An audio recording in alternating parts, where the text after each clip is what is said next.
Good evening, everyone. Welcome to LDP Talking Economics and Policy. As you know, today, the Labor government handed down their budget to all Victorians, and we have some lovely presenters here, your favourite MPs in Victoria, and Dr. John Humphreys to talk to you about the budget. So I'll just do a little bit of housekeeping today.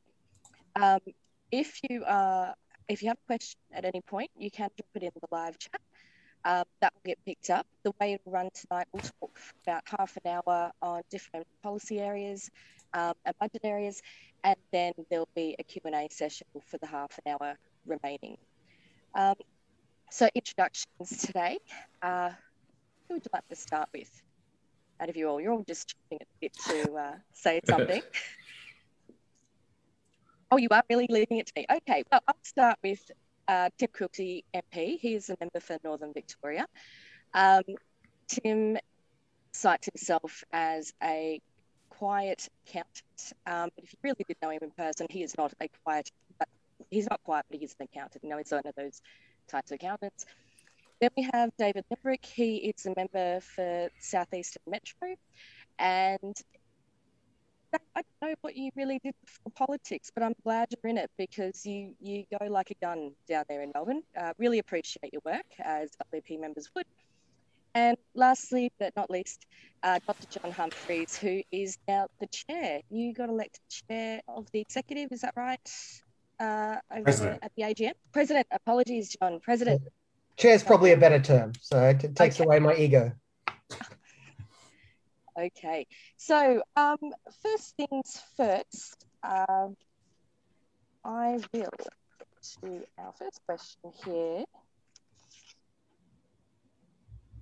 Question already. Okay, apologies, taxes. Okay, I'll introduce them. We have the good. So the good taxes here lift payroll tax-free threshold to 700K. That is budget point 1.12. Payroll tax credits, temporary emergency measure, page 51, and lifting the land tax-free threshold to 300,000K. Don't go through the points. Apologies. Thank you for reminding me of that. So do I just introduce the good, the bad, and the ugly, and do you all want to play your role in talking about the good, the bad, and the ugly? Well, yeah. I imagine we've got a lot of negative things to say, but David, why don't you start and try to find us something positive out of this mess of a budget? Okay, hi everyone, and thanks for tuning in. Something positive. Well, there's a couple of positive things. So I'll start with the good, I suppose. There was a small increase in the payroll tax threshold. So that means the payroll tax is down a little bit, but as we'll discuss later, it's not as simple as that.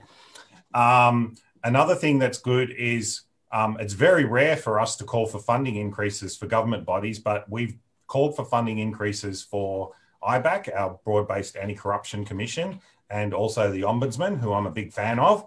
And the government has actually increased funding for those. So they're two good things. So maybe Tim can give you a couple of bad things. So obviously for regional Victoria, there was bugger all, as we expected. There's 75% of the Victorian population live in Greater Melbourne, but they get 95+% of the spending. So that's obviously bad, unless you live in Melbourne, obviously, in which case you're laughing, but everyone else is paying for it. We had the headline cut in payroll taxes, but actually they've jacked them up by $2.5 billion or a bit more to fund spending on the healthcare system. Sorry, $2.9 billion. And that's going to impact on the wages of Victorians. So that's bad. Does that leave me with the ugly? Yeah, the ugly. Yes, it does. Appreciate it. I mean, I think we're going to end up finding lots of things that fall into the bad and ugly as we go on this evening. Look, I think I want to give a meta comment, if that's okay, about this budget in two parts. One is, I think you measure a budget, I think, by its macro standing, its fiscal policy, like the debt and deficits. and secondly, by what policies they've actually brought in the details specifically. So just splitting that up in two ways there. With the debt, I mean, David can speak to this. I think you were looking at it. It's kind of eye-watering off into the future. And maybe we'll get to that in a bit. I just wanted to give, we're front-ending the positive news here. That the government's running up a massive deficit, and they've got deficits out through all the forward estimates for the next 3 years. And that's going to wind up debt to a astronomical amount. But here's my positive. That's actually my positive, is they're winding up debt a little bit more slowly than the federal government. So that's my, 1 star for the Victorian government.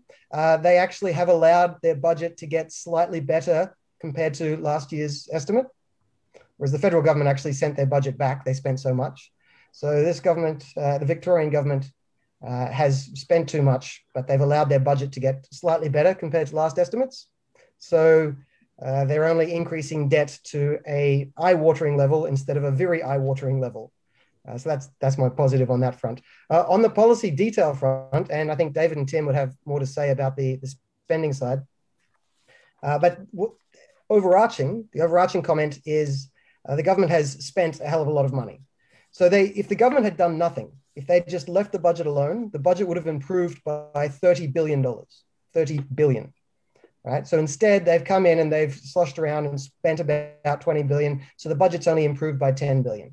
So improving is better than not improving. But still, I think this is really, from the macro perspective, a lost opportunity. The government could have actually got this budget back into surplus by next year by simply doing nothing. So that I think is a real lost opportunity for the government to be able to show some fiscal responsibility. They didn't. They threw out a lot of money, and we've got deficits as far as the eye can see. And they've done that through spending.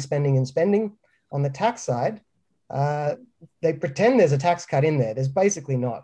There are significant tax increases. Payroll tax has been increased by 10%.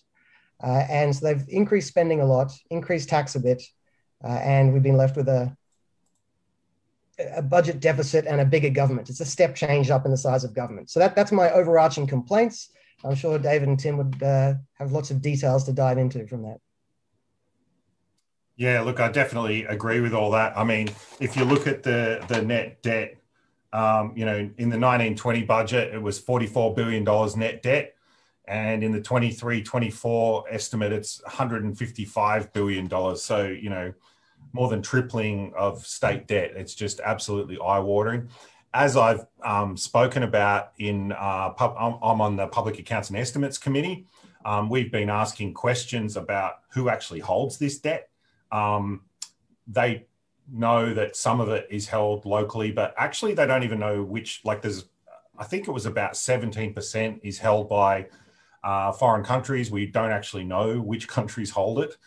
So we don't really even know in many ways who we're in debt to, which is a bit concerning. So I'll have more questions about that when the next estimates hearings come up. But yeah, when they fund the debt, they have to sell bonds. So they've been selling a lot of bonds last year, and they're still selling them now. Because our debt's gone up, we've lost 2 credit ratings, I think. Whether we'll lose another one or not soon, I don't know. And John and I were talking earlier about, what sort of effect that might have on our borrowing rates and things like this. But we don't want our credit rating to go down. So, but our debt's going up. So it's pretty clear.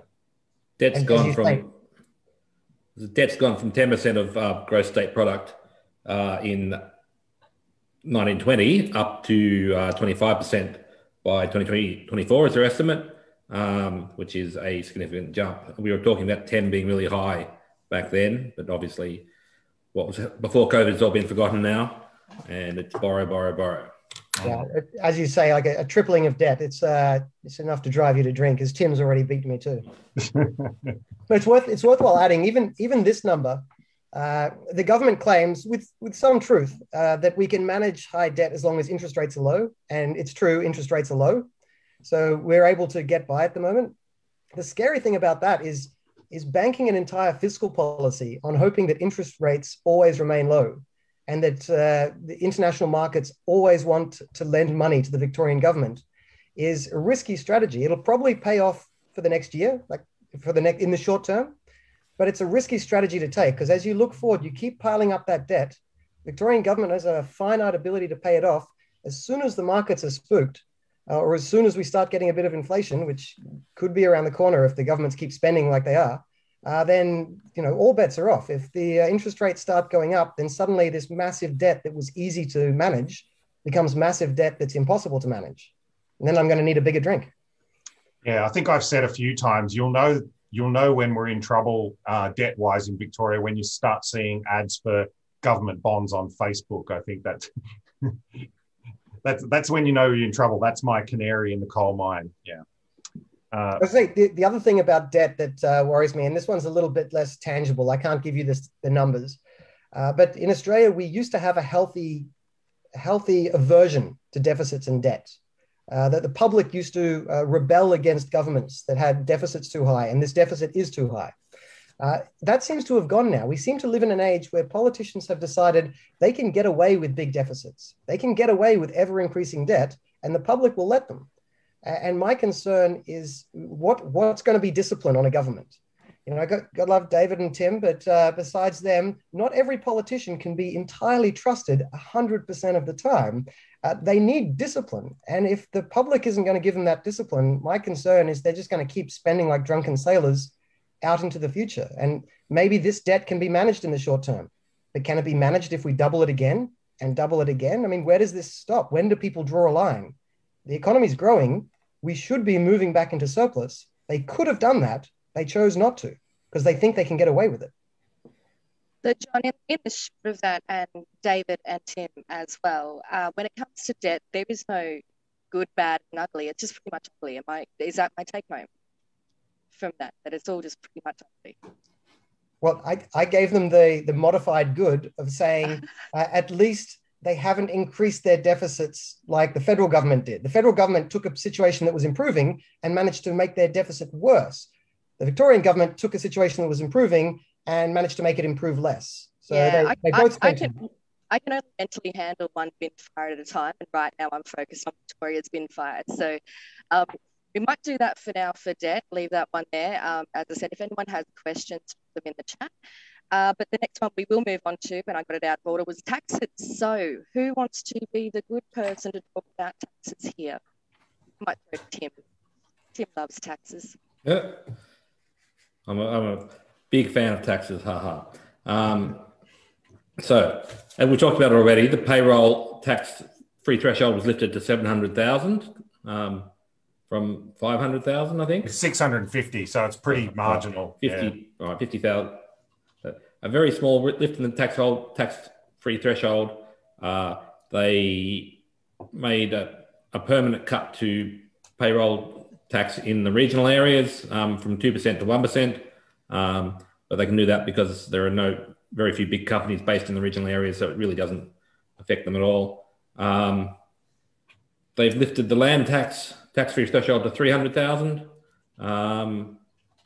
And they've thrown a few stamp duty concessions. But that's about it. It really wasn't a budget about cutting taxes at all. It was a budget about big spending and tax hikes to not really pay for it, but to pretend they were paying for it.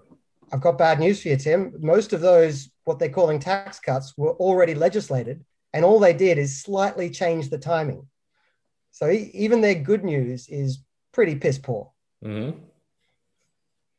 Yes, that's true.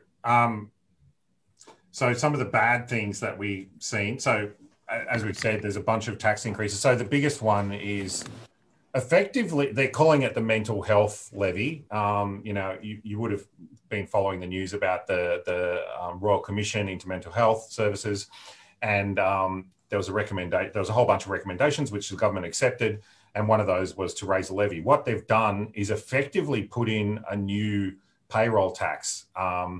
What it is they're charging a percentage over. For every business that has payroll over $10 million, they have to pay an extra tax on that payroll over 10 million. So I suppose what we're concerned about here is everyone knows that payroll tax is a tax on jobs. So this is a new tax on jobs. It's only a tax on jobs at big companies. Unfortunately, big companies are the ones that can also easily choose which state they put their headquarters in. So that might be a problem as well. We don't know how this will affect our competitiveness or not, but that's a problem. There's also a bunch of new property levies. So there's a new levy on if your land that you own is rezoned and therefore the value increases, then they'll take a big chunk of those profits out of that zoning change, which is another thing that lots of property developers have been wild about, and increasing the cost of, building houses at a time when we're talking about homelessness seems a bit of a problem. Also, there is the other one, which really gets my goat, is the increase in the fine penalty units. So if you've been following me over the last year, you'll know that I've been very, very upset about fines. And we've always had this weird number of COVID fines of $1,652. And if you're wondering why it's $1,652, such a weird number, it's because they have a thing called a penalty unit, which is $165.20, and they multiply it by 10. That's gone up by 10% this year. So if you get a COVID fine in the future, it'll be over $1,800. So that's not good. And I think John can probably talk about why fines are bad and regressive and probably one of the worst types of taxes. But yeah, I'm pretty upset that they're increasing that by 10%. I mean, normally you wouldn't expect fines to go up by more than CPI, which is, inflation's very low at the moment. So 10% is totally outrageous. There's a lot to unpack in all of those increases. I don't know where to start. Just to riff off the stuff you were saying last with the fines going up. I mean, one issue is that the fines are the same for everyone, regardless of their income or background. And so it can end up biting on people from not a rich background relatively harder. But the other thing, and this is another intangible, the government is clearly using fines to raise revenue. I mean, that's unambiguous. They pretend they're doing it to save us, but they're clearly doing it to raise revenue. And what that does is creates this really warped incentive where the government benefits from creating new petty laws and going out on the beat and busting us for these petty laws. And that's not a good set of incentives to give the government. So this is the thing that, I'm glad you raised that one. It drives me batty as well. This ability the governments have to just keep winding up the penalties, regardless of who it hurts, call themselves the good person and get away with it. So in the cannabis inquiry yesterday, there was a really good comment about fines. They said fines are really prohibiting something for poor people and keeping it legal for rich people. I thought that was a great comment that I totally agree with. But we're going to reach, according to the budget papers, we're going to reach another milestone with fines in the 22-23 financial year. For the first time, fines are going to raise $1 billion in revenue. That's a lot. Yeah. I know Tim hates fines. I think, and I've raised it before, a policy is that fines, government shouldn't get access to fines. So if they collect fines for speeding or road offences, for example, instead of the government putting it in consolidated revenue, they should use that money to offset the rego costs so that the government gets no benefit from it. It's hard to make that policy perfect, but basically, if the government's got no incentive to fine people, they'll stop doing it. Yeah, and I love that policy as well. Like, if someone does something wrong and they have to pay a fine, instead of funding revenue, it just makes it owning a car cheaper for everyone. So it really is about, safety and things like that, not just raising revenue. I mean, it's absolutely obvious to every Victorian. When you see these hidden speed cameras on the side of the road, everyone's seen the new ones that they got that point backwards now, not just forwards. Have you seen those up your way, Tim? Yeah. Yeah, so they used to be that they'd see you as you went past, but now they see you coming as well. So, I guess they're raising a lot of extra money until people wake up to how it works. But yeah. To switch gears a little bit. Raise speed limit. Yeah. To switch gears a little bit onto maybe a less sexy topic, but you did mention this payroll tax increase. I got to say, in this budget, they've got a list. They list where they've got their revenue policies. And they've got like 20 in a row, and they admit that they're increasing taxes, and you add it all up and it's $3 billion over the forward estimates. And then hidden in a totally different part of the budget papers, not linked to revenue, it admits that they've raised another tax by another 3 billion. And that's this payroll tax increase, which is really the big tax increase from this budget. And not the land taxes that the media is talking more about, but this payroll tax increase payroll tax is the biggest tax for the Victorian government. So that's important to know. And they've taken the biggest tax and they've increased it by 10%. Because here's the kicker. They'll say, oh, it's only applying to big businesses. Most people work for big businesses. That covers most employees. And payroll tax, it has a different name, so it's easy to miss this. It's basically another income tax. So the issue isn't when you work, do you work for a big business? The issue is when you work, how much is your income? I mean, this is going to punish the people working for big businesses who aren't necessarily rich. And the fact that they put up the payroll tax by 10% and it's raising 10% of revenue. You can read it tomorrow. Shows that it's really biting, right? So they're planning on raising a lot of revenue through this 10% payroll tax increase. And it's actually also creating a progressive payroll tax system. Payroll taxes have been decreasing consistently for the last 20, 25 years. They've been going down in increments for the last 20, 25 years because understandably, governments don't want to tax jobs. But what this budget has done is it's put the top payroll tax up to a level that Victoria hasn't seen since 1999. And they've got away with it by just not putting it in the revenue section of the budget paper. So this one's a frustrating one for me. Not a sexy topic, so they're able to get away with it, it seems. But it is quite a hefty tax increase that they've done here. Well, that leaves us with one key area, and thank you for all the insights there into the taxes. It just feels like everything's a fine. The penalty units is quite interesting, because as you were saying, John and David, like it doesn't matter what your income is, it will affect people on the lower end a lot more. And I just, the cynic in me thought, well, how are kids going to pay those fines? Like when they're doing the naughty stuff during COVID and not wearing masks and being kids, how are they going to pay them? Anyway, that's for me to ponder tomorrow at work. So the last one is spending. That's how we rack up this debt. But I see that there have been some good things. Who wants to kick off the good news for spending? David, do you want to run that one? Yeah, well, I mean, I mentioned it earlier. There was the only area that we've requested spending to increase is for the Broad-Based Anti-Corruption Commission and for the Ombudsman. So basically, these are the institutions that help prevent, that investigate public sector corruption and police corruption. And the Ombudsman also does lots of reports into complaints that people make. And the most significant one that they've done recently was the investigation into the housing tower lockdown last year. They concluded that the government had breached human rights and done a whole bunch of things. And those of you that have been following me will know that the Ombudsman recommended that the law should be changed so that people are guaranteed fresh air and exercise. Tim and I put forward an amendment to actually guarantee fresh air and exercise, and it was voted against by the government, and the Greens and a few others voted against fresh air and exercise for people detained under emergency powers, which we were very upset about. But I think the Ombudsman does excellent work. So that was some good things. And that's about it, I think.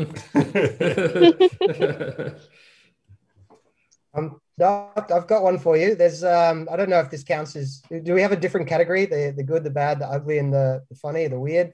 Yeah.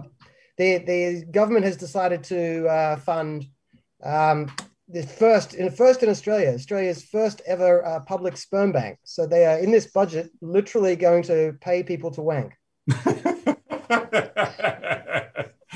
Yeah, well, yeah. It's I don't know, like maybe some people think that's a good use of taxpayers' money. I don't know. There's probably worse things they could spend it on, I guess. Yeah. I would love to know the rationale for that. Like, I don't think we're short of people at the moment. I don't think it's a great time personally to, and this is just me, like if I was having kids right now, like if I was pregnant, I would be hesitant with all the things that go into raising one. I joke that I have 2 mortgages and they have names. Home deposits, sizable deposits, they're named.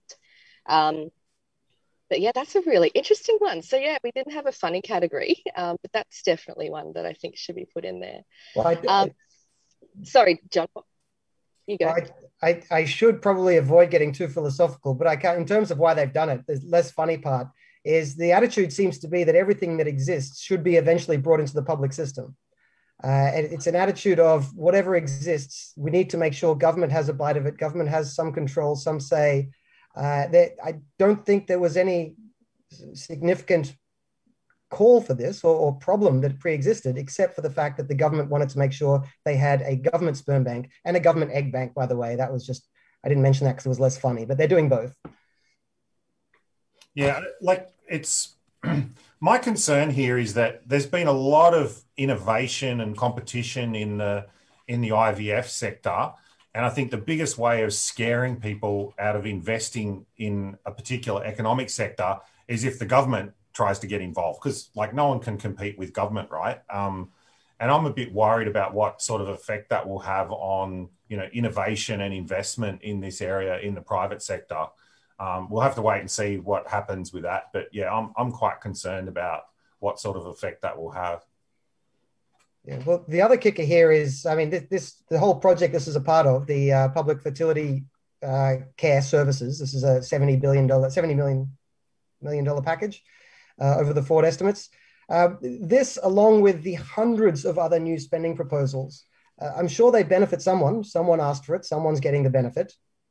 But if you look through these hundreds of proposals that are similar to this, is this really the best possible use of the government's money? I mean, they are taxing the bejesus out of us to be able to get this money. And then they seem to be spending it quite flippantly on any project that potentially could get a positive headline anywhere in the world and pay off somebody to like them. And yet, even if you wanted to spend this money, is this really the best way to spend it? I mean, I think there are some, far be it from me to suggest spending money, but if you wanted to, there are some better options out there that the government has overlooked so as to be able to run this sort of program. Yeah, and one of those options, I mean, there was one thing that they didn't increase funding on, which, arguably probably needed it, was Aboriginal Legal Service. And we spoke about this earlier.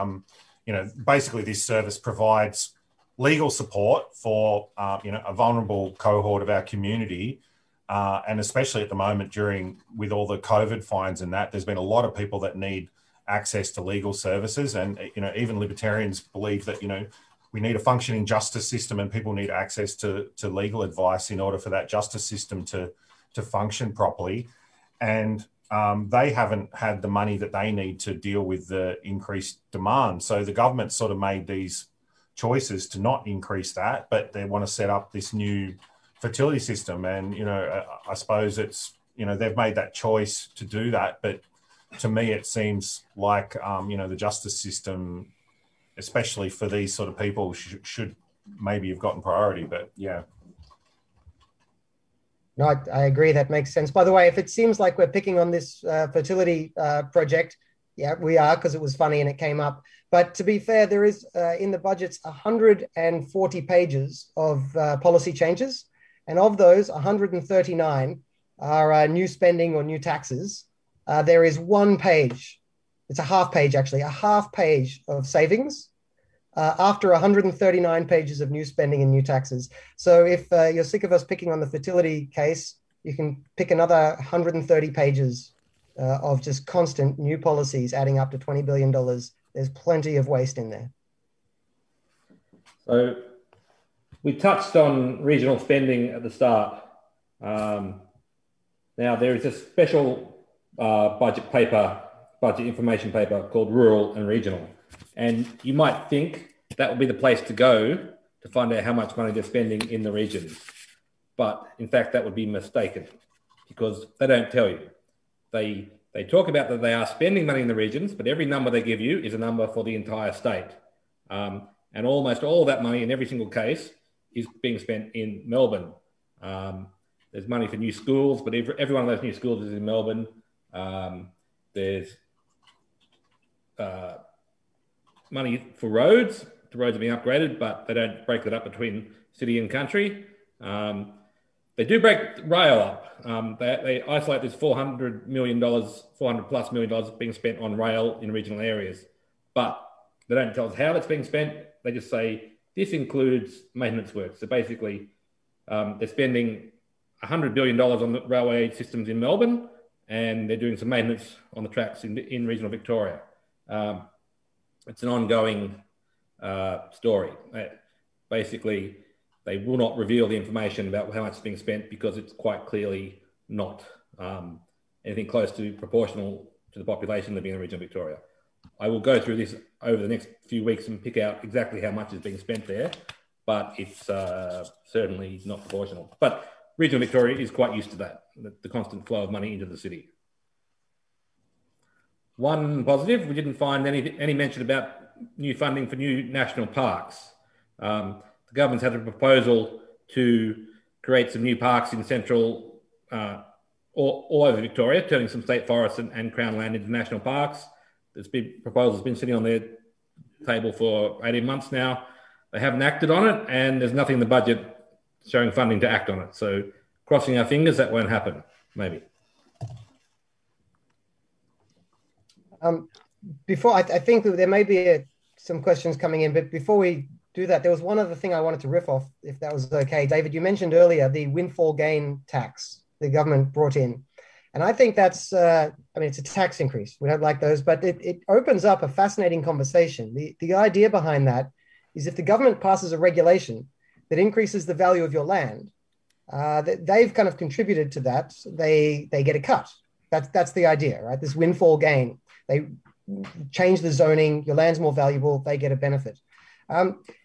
Perhaps it's worthwhile engaging them on this idea, agreeing, and then having them extend this idea properly. If the government passes any regulation that decreases the value of our land or our property, this is, okay, it sounds like it's funny because I'm riffing. You're going here. But I actually wrote this idea before this budget came out. I wrote this idea 10 years ago, suggesting that if the government passes regulation that damages the value of your land, decreases the value, I think they owe us compensation. And I think if they paid that, it would create an incentive for them to only introduce useful, worthwhile regulation. So I think this windfall gain tax they've introduced opens up a broader conversation that's worth pursuing. Maybe we say, all right, we'll give you that one as long as you give us the quid pro quo, the other side of this. You want the benefit when you change regulation that helps us. You should also suffer the cost when you change regulation that hurts regular people. We call that devalue capture. Devalue capture. There was another thing in the budget which really annoyed me. There's a lot of spending on the arts, and that's fine. But one of the problems is that I'm aware of a private investor, a wealthy person that wants to set up a gallery with $500 million worth of art out near Berwick at no cost to the taxpayer at all. And they're having trouble getting the permits and permission required to do that. So here we have someone who wants to contribute to the community, cost the taxpayer nothing, and provide this wonderful art collection for the public to view. And they're making it hard, and yet they're taking massive amounts of taxpayers' money and spending it on things that the government wants to spend it on. I just find that really incongruous that, on the one hand, they're making it really hard for the public to get access to stuff for free, and yet they want to make taxpayers pay for all this other stuff that, that presumably their people like. It just seems really silly to me. It drives back to that philosophical point that I promised I wouldn't make, that there seems to be an attitude that everything needs to be within the government's control, the government's purview. The government needs a say in everything. So it gets done independently. I think that's a good thing. But the government seems to stop it, tax us more so they can recreate a worse version. I'd just like to jump in and say, as an ex-artist that was adopted by Liberal Democrats, I would have to say that no matter whether it's state or federal, it always goes to the bigger end of the arts community, all those grants, and the little ones are the ones that miss out. But that's an entirely different story. So what I might do now, we're at 8:40, so we might go to the Q&A, and we've got a couple of questions here. One from Casper Davies. What will be the outcome for the individuals who cannot pay the fines? I can answer that if you want. Okay. Yeah, David, if you have an answer for that. Yeah, so usually what happens, if someone doesn't have the money to pay the fines, they can contact Fines Victoria, and I recommend people do that if they do have a fine that they can't pay. They will put you on some sort of payment plan where you'll pay it off over a long period of time.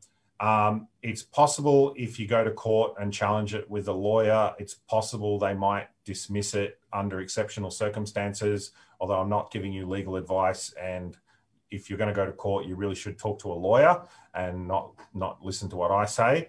In the worst case scenario, you might get dragged before court for not paying it. They might confiscate some of your property. You might have to do community service, or in the absolute worst case, you might even get locked up. So it's pretty awful. Like, a fine is a real coercion from government. It's not something you mess around with. And again, you know, like I said earlier, a fine for a rich person it's just an inconvenience. But for someone who doesn't have the money to pay those fines, like a child, and this is something that we've been going on about for ages, like $1,652 fine for a child is just absolutely ridiculous. It can be life-changingly bad. You know, they don't want to go to court. It's bad. Oh, as we talked about last week, the Fines Victoria system is broken. There's a massive backlog of $700 million of fines that they haven't issued yet, which they're now treating as bad debt, but the government won't write off. And so people might get their fines they never knew they had from 5 years ago turning up in the mailbox at some point in the future. But until you get your fine, you don't owe it. Is this Victoria imitating the robo-debt fiasco, essentially? Exactly that. Tim actually spoke about that in Parliament the other day and compared it to robo-debt and said, hey guys, you know, we've been through this before and it didn't work out well. Maybe you should rethink it. But I've asked many times for them to waive fines, and the government's just flatly refused. I asked them to waive fines for COVID fines for children. They said, no, it's not going to send the right message. We're not going to do that, even though they can't pay. I asked them to waive fines for people who are protesting. I feel that if someone's trying to exercise their right to peaceful assembly, that a fine is totally inappropriate. They said no to that as well. So, yeah, they're not keen on waiving them. Although some people have been getting off when they ask for them to be reviewed. So some of them have been getting dismissed. We haven't figured out the magic recipe yet for getting a fine dismissed. If I did, I'd share it with you, but I really don't know why some are getting dismissed and some aren't. So, yeah. Okay, we've got another question here from Ataya Shariari. Is there anything independent or opposition can do about this rubbish budget? I have a question. As the only non-Victorian here, leave, come. You're welcome up in Queensland. Well, only if they open the border. Yeah, they might close the border. Actually, states love this closing the border thing because they can stop us leaving. So expect to see that happen more often as budgets get worse. So, yeah, that's the extreme option. You can migrate out of the state. Maybe one day you'll be allowed to migrate out of the country, although I don't think that's actually possible yet. I think in the short term, no. I think in the longer term, vote Liberal Democrats, get more MPs elected, and then we will be able to help stop this. At the moment, there's only two of us. We can't stop anything. All we can do is talk about it and provide a different voice and perspective on what the government is doing. But we can't stop it alone. Can I ask either of you guys, your insider political gossip, the crossbench still does have sway over legislation coming through from the government. Any chance that some of the more egregious elements of this budget could be stopped? Is there anyone else on the crossbench besides you guys who might come together and stop something here? So the upper house can't actually stop the budget. So even if the upper house voted against it, you can't actually block supply of the budget in the Victorian Parliament. So you can theoretically stop a tax bill passing, is my understanding. Is that right, Tim? Yeah, there's tax changes in this budget. Yeah. So what happens? The mechanism is they usually have three bills. One is the appropriations bill, one is the Parliament appropriations bill, and one will be a tax bill. So there'll be three bills that'll go through. I think they must have gone through the lower house today. They'll be going through the upper house soon. And you can't stop the appropriations bill, I don't think, but you can stop the tax bill. We could vote against it, but it wouldn't make any difference. Yeah, you could vote against it, but it wouldn't actually make any difference. The government just notes that you did that. We can stop tax bills, we can't amend them. But again, with the balance in the House of the government having 17 votes and only needing 20, they only need to find 3 votes, as always, same story. And it's not hard for them to find their 3 votes. Yeah. So the end of the story is more Liberal Democrats. That is what we need. If you sent one of us from each upper house region, that would be a whole different story next time around. I don't think that'll happen, but vote for it. I've just had a comment here from someone that's actually been following this too. Probably the only tax that we reasonably might be able to stop for Victoria is the electric vehicle tax that's being proposed. It is so counterintuitive to how we need to move forward anyway. So I don't know if any of you want to sort of talk about that just briefly, but that was a good comment raised. Yeah, so that tax is not part of the tax bill and not part of the budget. There'll be a separate bill that's actually going to go through the upper house next week. So for those of you that aren't aware, what they're doing is switching to like a user pays type system. So for electric vehicles. So if you drive a certain number of kilometers, once a year you send a photo of your odometer reading, and they multiply the number of kilometers you've traveled by, I think it's 4 cents or something, and then you have to pay an extra amount. It's only going to start off a small amount, but over time, it's expected that will go up. And the idea is that conceptually, roads and things like that are meant to be funded out of federal excise tax, which comes from fuel, petrol and diesel, but electric vehicles don't pay that. And the idea with this tax is that they will contribute something towards the roads. Now, that's conceptually how it works. In reality, it doesn't really work like that. But what they're really doing is there's a revenue stream that's going to the federal government, and the state government want to get their hands on this new and growing revenue stream. And that's why they're introducing this new tax in Victoria. And that's going to go through next week, probably. I don't know what your thoughts are. Basically, sorry, I've got nothing to add there. Sorry. Yeah, it's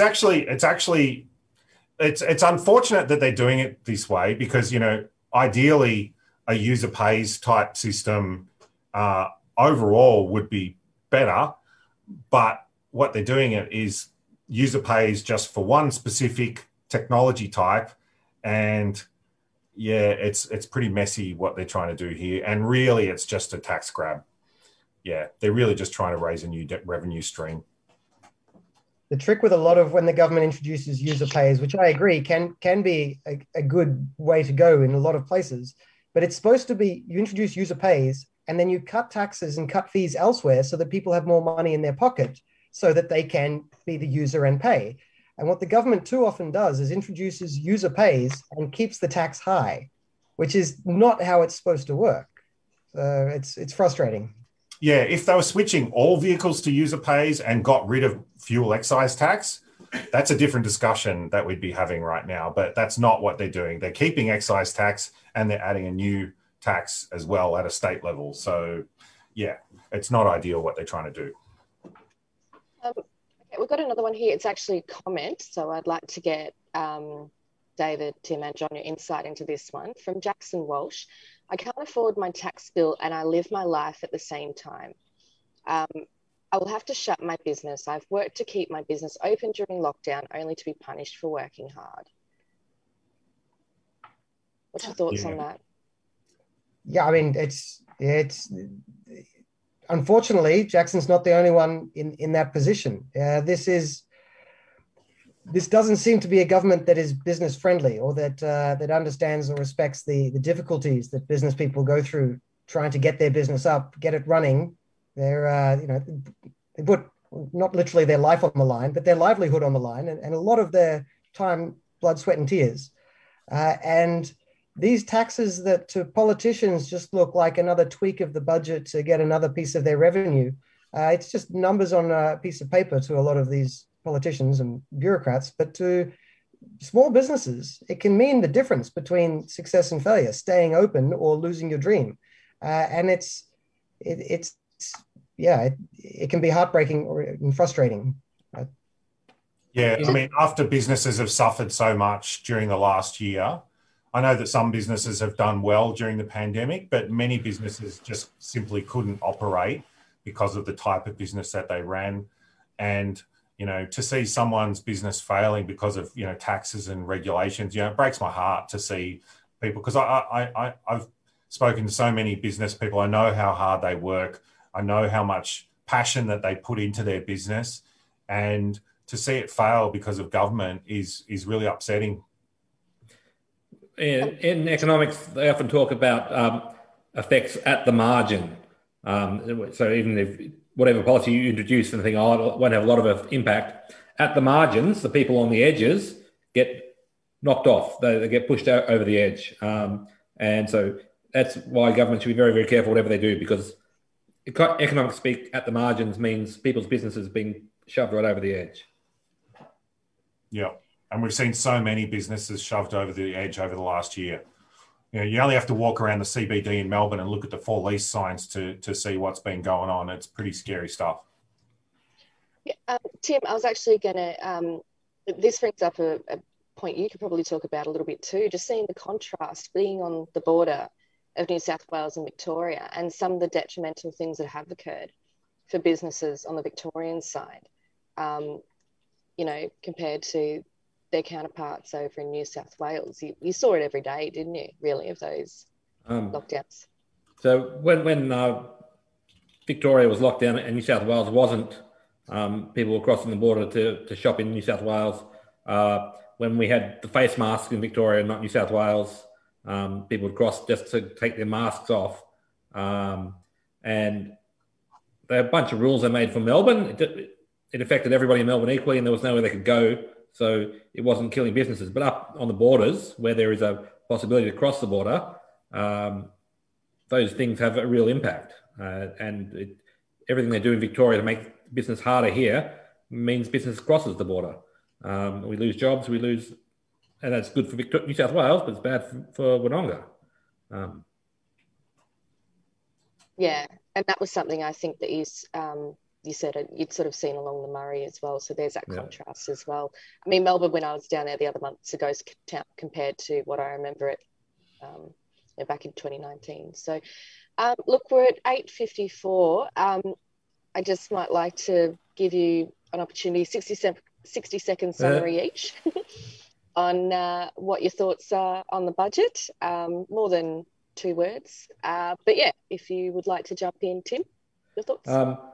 I've got a couple of things I didn't say yet. So the budget sucked. But there was $7.6 billion in cost overruns on projects the government had already announced and they're already running. So that's more than all the stamp duty tax increases or whatever. If they'd managed their budgets properly on all the big build that they're doing, that would have been $7.6 billion they'd have. So just massive cost overruns wherever you look. That's just down to them. I also want to mention before I go our private members bill, which we introduced to Parliament last week and we'll be debating not next week, but in the start of June, to roll back the emergency powers, basically put limits on the emergency powers and penalties for misuse of them. I just got to get that plug in. You'll hear more about that in the next couple of weeks from us. So keep your ears peeled. Okay, David? Yeah, look, from my point of view, I can sum it up pretty simply. It's the opposite of what we want. We've got bigger government, bigger debt, bigger taxes. That's the opposite of what we're about. So, we want smaller government, smaller taxes, and less debt, and hopefully zero debt one day. But we're not heading in that direction at all. Oh, that was short and sweet. And John? It's hard to top that. I mean, that is the summary of our commentary. I think it's the taxes, the spending, the government's been going up, and we think it should be going down. Look, just to reiterate something I said at the beginning, this budget was a massive missed opportunity. If the government had been even vaguely frugal with their spending, the budget would be back into surplus next year, not this year, and that's forgivable, right? We just came out of a pandemic. But if they had just been frugal with their spending, Victoria would be back in a surplus by 22, 23. That would have just happened by just not throwing money at every corner of the state. That's now very much not the case. It's deficits as far as the eye can see, debt going up to eye-watering levels, and just a hope and a prayer that we never have inflation or high interest rates. And, given the way governments are behaving, I guess we've really just got to join them in praying for that until we get a more responsible government that can change direction. So it's far too much spending, frustrating tax increases that they've been able to. We didn't even really get into discussing the increase in the property taxes, which is a whole other bailiwick. I mean, they're pretending these property taxes only apply to rich people and ignoring the fact that it's going to raise the rents at every shop you shop at. So it's too much taxing, too much spending. And what frustrates me, and this is, I guess, a call to everyone that isn't a politician, the politicians, the people running the states, not just Victoria, this is happening all over the country, but Victoria in this instance, they think they can get away with it. They've made the political calculation that if they spend like drunken sailors, run up a big debt and deficit and just offer everybody a free pony, that everyone will forgive them. They will just accept the electoral bribe, ignore the debt and deficit, and vote for them at the next election. And I guess this is a question we all have to ask ourselves. Is the Australian electorate just going to forgive this behavior now? Because if we start forgiving this bad fiscal management, we're only going to get more bad fiscal management. So, yeah. And just one last thing before we go, if you're interested in learning more, getting more insight into the taxes that you pay, the ones that you know about and the ones that you probably don't know about, the Liberal Democrats cooperated recently with the Australian Taxpayers Alliance to put together a report on the taxes that Australians pay.